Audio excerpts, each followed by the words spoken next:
What's going on, guys? Today we're gonna be doing some LS stuff.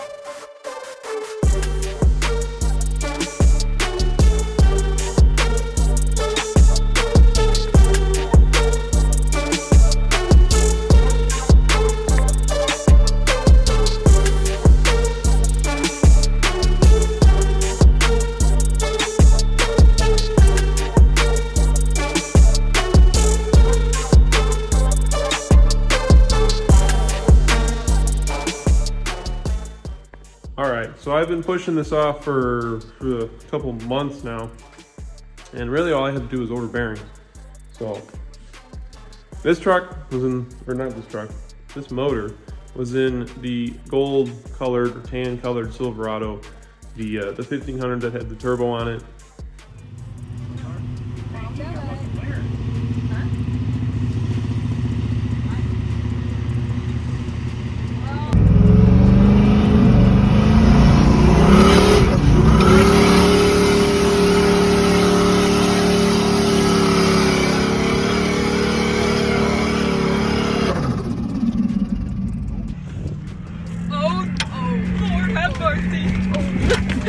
We about to bust.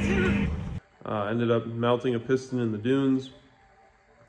Finally got the motor back, I think, a couple months ago, and then all I had to do was really order bearings, gaskets, and then some hardware. So yeah, I've really been dragging my feet. I started assembling it yesterday. I didn't take any videos of it just because there's probably a bazillion LS videos on the internet. These motors are so easy to come by. They used to be what, 500 bucks at a junkyard, you could pick them up. So to rebuild these things, it's probably a good $1,500 total, unless you start digging into hard parts. So this is how the motor sits as of right now. As you can see, the pickup tube is loose, the windage tray is loose. That stuff's not ready to get torqued down yet because I don't have any rods or pistons in here yet. So put the crank in, torque the mains, did the oil pump, timing set, harmonic balancer, flywheel, and then came over to do the pistons and rings. Wanted to make sure that the pistons would actually fit on the rods because I ordered these to work with stock rods. So what I found out is that this wrist pin is too big for the stock rods. So here's the rods. These are Gen 4 6-liter rods. So they have full floating pistons on them. And they're H-beam, I want to say. No, these are I-beam. I-beam rods. So this is the old wrist pin. Fits in there just fine. Come over here. Go ahead and pull the wrist pin out of this box here. So this is the new wrist pin, and it's literally, I measured it, it's like 5 thousandths too small. So I'm gonna have to get these cut 5 thousandths, and then I can come back and put the rest of it together. So, a little upsetting because I had literally everything here to finish it. So I was looking to get it done like yesterday, but this is the kind of stuff that happens, so it's not that big of a deal. All right, fast forward a week. I got the rods back from the machine shop from having the small end resized. So here they are, as you can see. I had to pull a little bit of material out. So now the old pin is loose and the new wrist pin fits perfectly snug in there. So now we can finally put the rods and piston assemblies into the 6-liter here, and then should be good. So each piston has its own ring set here, and these are all file fit. The machine shop did this for me when they had the block because they had to punch these out 30 over. And I'm gonna go ahead and get to assembling it and then start pushing the pistons through the bores. All right, so now I'm gonna start assembling the rods and pistons. These are Gen 4 rods, which means that they have a full floating wrist pin. They spin both inside the small end of the rod and the piston itself. These rods are symmetrical, so it doesn't matter which way you put them in. But from the factory, I read that this dimple is usually facing towards the back, so that's what I'm gonna do. One thing to keep in mind if you have aftermarket pistons with recessed valves, you wanna make sure you line these up correctly, because in the head,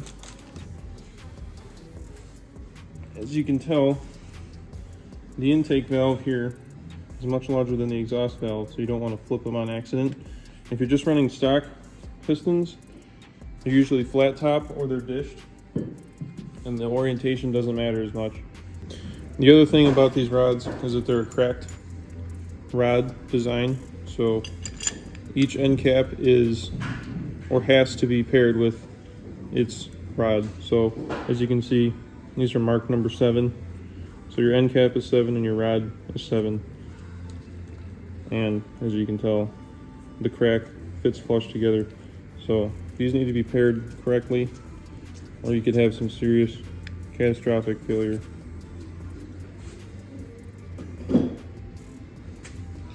So if you were to buy a new set of rods, or a new set of pistons I should say, these ones come with your ring orientation. So this is your top ring, your middle ring, and this is your oil ring here. So just to keep from getting confused, I have it sitting right here, and I unpackage the ring exactly how they come out, or in the same orientation as they are in the packaging. So with these rings, they've already been file fit, and most of the time they'll have an indication on which is the top. So right there, there's a little dot signifying the top. And here's the uppermost ring. There's another dot there. So that also needs to be facing towards the top. Most of the time the oil rings don't necessarily matter. You can put them either way, but you should always check to make sure. Yeah, those can go either way. So if you buy an aftermarket set of pistons, specifically Wiseco, they'll give you this chart here to show you where your ring gaps need to end up on your piston. So over here we have the bottom portion of the oil ring, the top ring on the oil ring, the expander ring for the oil ring, the second compression ring gap, and then the top compression ring gap. This is very important when you're putting the pistons through the cylinders. You want to make sure these are all lined up in that orientation before you use your piston ring tool or a compression tool to drop it in. So this is what the piston actually looks like with the ring orientation according to the paper. So you can kind of see in there the middle of the oiling ring. And you turn it, we have the bottom of the oiling ring, and then the top ring gap here for the oiling ring. And then we have the top compression ring, which is in line with the wrist pin, and then 180 degrees this way is the bottom compression ring in line with the wrist pin. So this is the orientation that you want to clamp it down in before you slide it through your bore. So I'm going to set this all up. I'm just going to show you one whole assembly, and then I'll assemble the rest off camera just to save time. So again, cracked rods, keep them separate.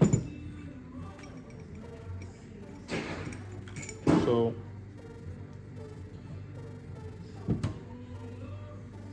for the passenger side, this big ring or valve is towards the back of the motor. So we're going to pair this big side up with the dimple on the rod here. And that should give us the correct orientation that I want to run. Again, It doesn't matter as much just because these are symmetrical. You can do it however, but this is how I'm going to run it. So, and on the other side, we're going to do the dimple on the small valve side, and that'll get the correct orientation for the driver's side. So we're going to use our STP oil treatment, and we're going to put it on our wrist pins here before we slide it through. But before that, we need to get one of our wrist pin clips in here, and then after we press the wrist pin through, we'll put the other clip in, and this one will be ready to put in. Alright, so all the rings are on. I got the wrist pins in, clips in. They're all set up in the orientation I need it. So now I'm going to put the rod bearings in. Again, you want to wear gloves. You don't want to touch the actual surface that's riding on the crank with your bare hands. I'll cut these open here.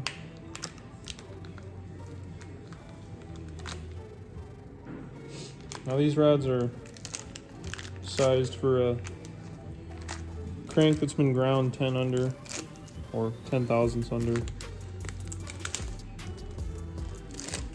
So go ahead and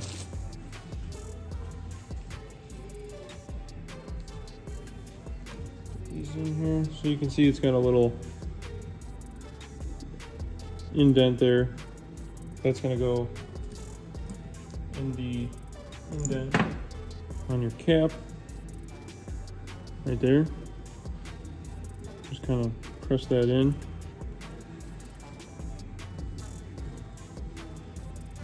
And then same goes for the one on the rod itself. You can see the indents there. Those will align with your bearing. And then yeah, you'll just press it in there and wiggle it around a little bit. And after that, you go ahead and you'll take some of your assembly lube, or in my case, the oil treatment, put it on the bearings.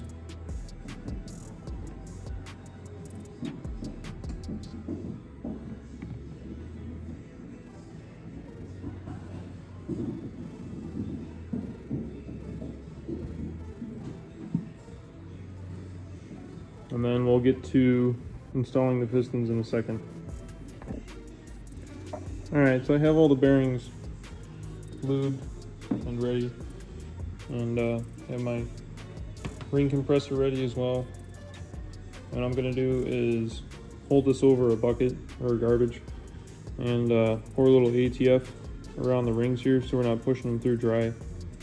And then use my ring compressor, press the rings, and we'll knock it in with the wood side of a hammer. And yeah, I'll show you guys what that looks like.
think it's about time for a new ring compressor. Keeps slipping off the rings. So, I invest in one of those soon.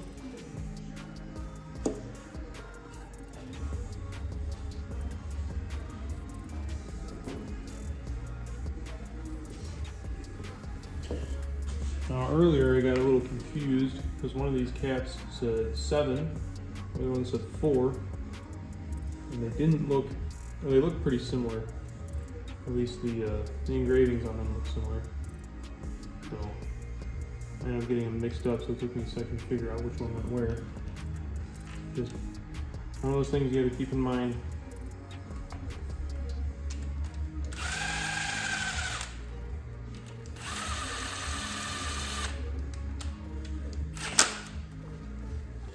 I'll go ahead and give it a couple rotations before I torque these bolts down.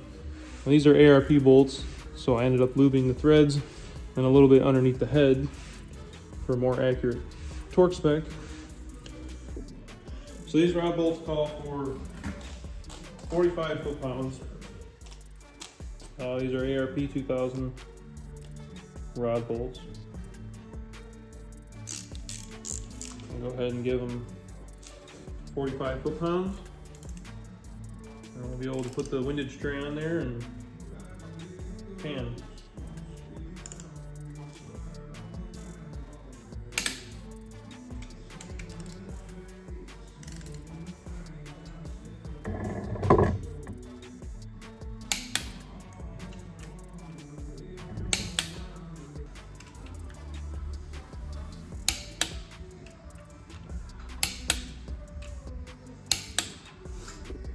So now we're going to go ahead and drop the windage tray on.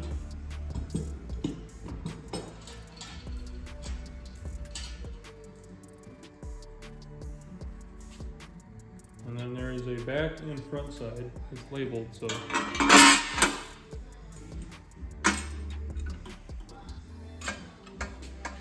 And be careful not to slip this O-ring, or else you're going to get low oil pressure. Felt pretty good. Go ahead and throw this bolt in here. Make sure you don't drop it down in there. So these nuts are 13.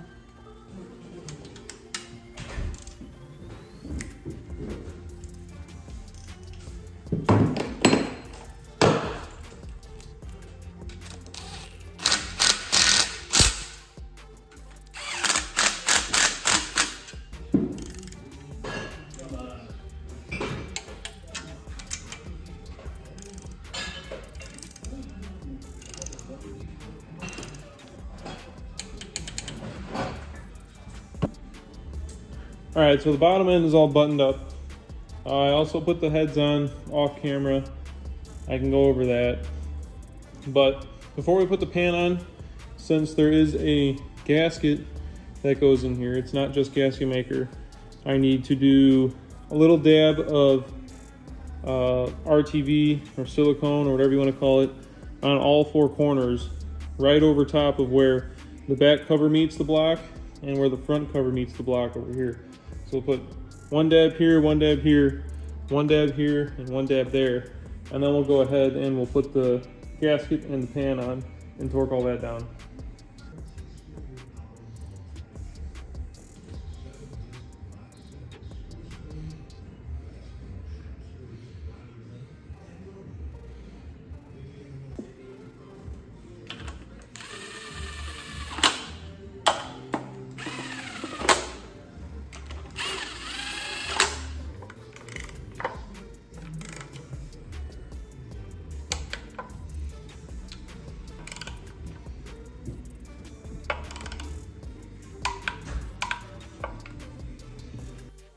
So here's the 6 liter. This is all wrapped up as a long block here. It's probably not going to get touched for the next couple months, but the plan is for this motor to go in my orange square body. So this has 8 21 heads on it. They're a square port head off an LS3. Circle D billet flex plate with ARP hardware. I'm going to have a turbo feed going right there, or bolting right there. So yes, this motor will have a turbo on it. It has a custom ground comp turbo cam in it. Other than that, I mean, the internals are just Gen 4 rods with a forged Wisco piston, bored 30 thousandths over. Here is the port for the turbo drain.